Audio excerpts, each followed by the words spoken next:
With paint, there are so many beautiful colors to choose from. So how do you know which color is right for you and your home? Let's sit in with Becky Rollich-Spack, Senior Designer with Sherwin-Williams, and homeowner Meredith Brooks to learn a few tips.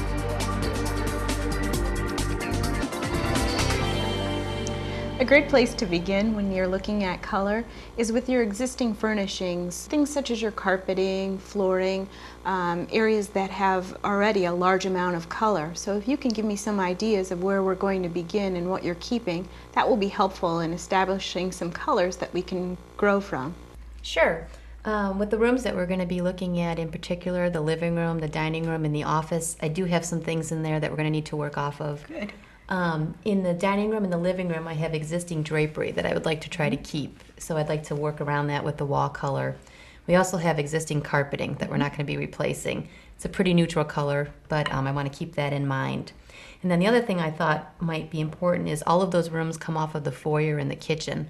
And this is the hardwood floor that's in both of those rooms, so I thought you might want to know about that as well. That's perfect. You've really done your homework. That I'm struggling with is finding my true style. Do you have any tips that could help me? A great place to start would be with magazines. You start to see a specific style, you start to see specific colors, and when you find something you like, tear it out and start your own individual folder. You start to see a pattern, and it's very helpful then when you look at both furnishings and with paint selection and color. Another idea would be to try your closet. People don't think of that, but it's a perfect place to begin. You have colors that you like, you have items that are very comfortable for you, and you should take into consideration those items when you're selecting color, because they will translate very well into your home and make you feel very comfortable. Another place, if you're still at odds, would be the idea cards in the stores, and they show specific styles with colors already painted. It gives you an idea of how things are going to look in that particular home or style, and then you sort of get a better idea of how that will translate to your home. So all those ideas will help in the color selection process. What I've done is pick these warm tones that you currently have in your home so that we can take a look and I can give you some ideas on how to use color, especially in an open floor plan. One idea might be to use a monochromatic color scheme, using one entire strip, either using 2, 3, 4 colors, maybe even all the colors on the strip. But what that does is create sophistication, it's subtle, and it creates harmony, so there's balance going from room to room. I really like that idea. In fact, it seems like a nice, easy way to be safe with your colors. The one thing I do worry about is I don't want it to be boring. Does monochromatic tend to get boring? Oh, certainly not. Monochromatic gives you a sort of neutral backdrop or a palette to work from. And what I mean by that is you can add accent colors to accent walls in your furnishings. You can bring seasonal colors in. So contrasting colors such as greens and oranges. You mentioned that you liked red, so we can add some interest with that. Even if you have an architectural feature such as a niche, we can create a contrasting color in that area and really call attention and focus to that particular area. One thing that I find frustrating is I find a color on the strip in the store that I really love. Select it, get the paint, bring it home, paint out the entire room, and find that it looks nothing like the color on the strip. Do you have any tips for me? You're not alone. We hear that quite frequently. And yes, I do have some ideas for you. Certainly take the strip home and look at it under your lighting. It's so critical. Lighting and color go hand in hand together. You need to look at how that color is going to look with the natural sunlight coming in, natural lighting coming in through your windows, as well as the artificial lighting, the lighting of your lamps, the overhead ceiling lights. It's all going to change. Not to mention your furnishings. They're going to reflect different colors as well onto that color of paint. So take it home with you. Lighting is something I've never really thought about before, affecting the color.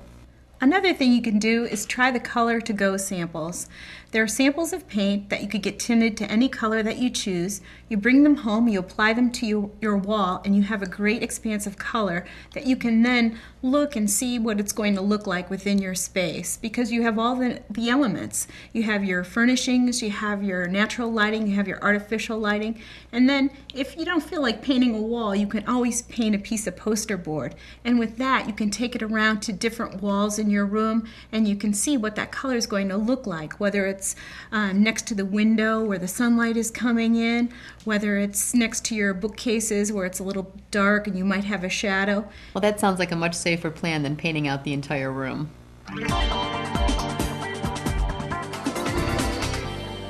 Another thing that I need advice on is how to select color for an open floor plan. Like, where do I start and stop with color?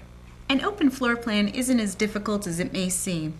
What you need to do is just look for natural elements, architectural elements such as a wall jutting out, maybe it's an arch or a doorway, and then use those as a natural break for color. And what if there is no natural break? If there's no natural break for color, you always remember to go back to your monochromatic system or floor plan. And what you do is just carry color on a same strip. So you could go from lighter to darker, from room to room, and it flows naturally. Okay. And finally, when you think about any painting project, even if you're just looking at one specific room, you really need to look at the whole house in its entirety, because eventually it has a domino effect, and you need to consider all those colors and how they will flow from room to room. So even if you're just working on one room for this phase, think about phases to come and how you will incorporate colors into those rooms as well. And that way you have flow and continuity throughout your entire home. I really can't believe what a difference these colors have made in this house. Oh, I'm so happy that we've been able to help you out. Certainly, if you think about it, we started with your existing color blonde in the foyer, and we worked a monochromatic scheme, but we added some accent colors too. We went into your office with the red color family, Stolen Kiss. And then adding that blonde, carrying it from the foyer into the office, it really looks wonderful. Right, that little architectural feature you had, that little knockout, that bump out in the study. We did that with blonde. It was fabulous. It really calls sort of attention to the bookcase that's located there as well. Definitely before it went unnoticed. And in the living room, we carried out the monochromatic scheme with the color ivory, which is one shade lighter than blonde, which is in your foyer. So we were able to make it look very natural and flow very nice from your foyer into your living room. And it's warm. It is warm. It's very neutral, but it's warm. So what do you think of the dining room? Oh, Becky, I love, love, love the dining room. The color made such a difference in here. I was a little worried that it was going to be a little dark, and I was worried about going the same above and below the chair rail. And the minute they started putting the color on the walls, I can't tell you how much I love this room. Wonderful. It's so warm. Wonderful. I know you expressed concern early on about the monochromatic scheme being very dull and boring. You were a little concerned about that. So what I did was take this punch of color and really use it to inspire conversation and make your guests feel really warm in this room. And by carrying that color above and below the chair rail, we really just keep it very sort of consistent and just comfortable. We used the Roycroft Adobe in this dining room from the Historical Preservation palette because it very much suits your style and your furnishings that you have in the home already. And then in order to sort of create a flow off the foyer, I also suggested we use this color in your powder room, which I think looks fantastic in that small space. It really warms it up.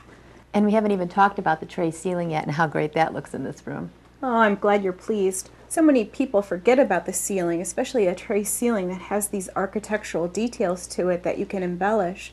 And what we did was carry through from your foyer and your living room the colors blonde and ivory and apply those, and then just do a soft color wash of the Illusions Gold Metallic, just to give a little subtle hint of glimmer and some visual image and some interest for your guests. And your tip on utilizing all these colors and accessories from room to room, it just really helped pull this house together. It's always important. That's the sort of the finishing touch, really, the icing on the cake that really pulls everything together and Not only that, but it identifies your personality, and it should always be represent your personality and your likes and interests, not mine or someone else's, because it's a reflection of your home and the occupants in this home. So it's very important. Another interesting element that we did was that niche at the top of the stairs, sort of just washed away. And what we did was pull that red color family Stolen Kiss from your office and highlight that area, and then just have the painter do a light color washing over it. So it really becomes a shadow box, if you will, a really highlight to your guest as they enter your home and look up.